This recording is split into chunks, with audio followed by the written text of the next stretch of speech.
in the waters around Alaska. We had our gray tactical suits on, no reflective material anywhere.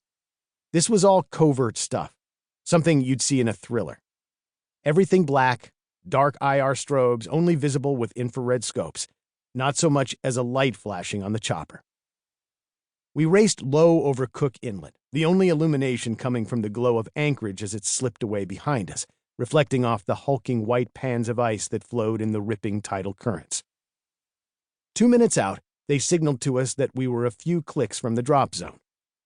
Roger and I began our routine checks of each other and ourselves.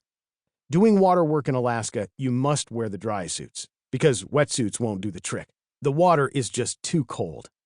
We wore specially made survival dry suits, and they are a real pain in the ass to climb into. The suits have 2 heavy rubberized zippers and painfully tight rubber gaskets at the wrists and neck. The smell of the rubber gaskets always reminded me of bicycle inner tubes.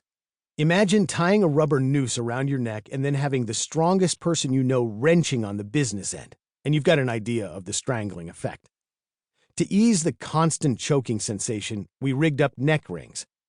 This simple little device closes in around the neck so the thick, death-gripping gasket rolls down off your Adam's apple and windpipe. This provided a little respite and kept us from being purple-faced and choking to death the whole time en route. Almost to the insertion point, Roger and I slipped off our neck rings.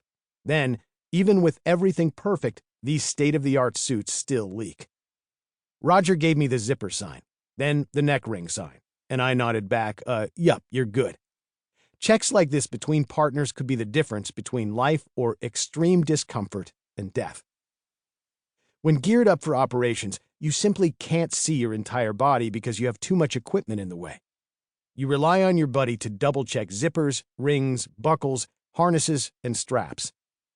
In my career, I managed to avoid a few slip-ups because I noticed a handful of guys who failed to do the buddy check. The mistakes were always kind of funny, so long as no one died. Our unit had been pretty lucky. If anyone had an operator error, the result was generally minor. Normally, when things go bad, you've got your wingman there to help. During waterwork training, our safeties were our teammates, and we almost always had a safety boat in the water. But on this night, as we were about to make our plunge, no safety boat waited below. Just one monstrous inlet draining into the Pacific Ocean. 2 helicopters in complete tactical blackout mode. No lights. The only security for me was the fact that we had some of the most incredible rescue men in the world on that second bird. And then there was my partner, Roger Sparks, one of the finest pararescue men to have dropped from the Alaskan sky. A seasoned Marine Force recon and a veteran of all sorts of missions, trainings, and rescues. I wasn't naive. It wasn't as if I thought nothing could go wrong. But with Roger by my side, the odds were in my favor if something did. The event was supposed to be a straightforward exercise, but I suppose they all are. We were to do a low and slow, where the helicopter is between 10 and 20 feet above the water, flying 5 and 10 knots, not very fast. Roger and I would slide open the doors, jump out. Splash. Nothing to it. Then the helicopter would fly a little dogleg and come back, drop the cable to us. We would hoist up, get in the aircraft, jump back out one more time, and then climb up into the chopper, the last time using a rope ladder. Although I wasn't such a huge fan of water work at night, I always liked jumping out of the helicopter. This is the cool part of the job, like in the military recruitment commercials when you see the battle-ready warriors feet together come flying out of the chopper. Splash! It's like that. A huge rush of adrenaline.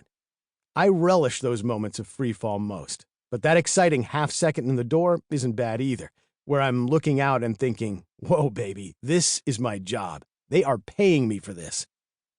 Even on this night, as I prepared to jump into the turbulent and frigid waters of Cook Inlet, I was excited and looking forward to the jump.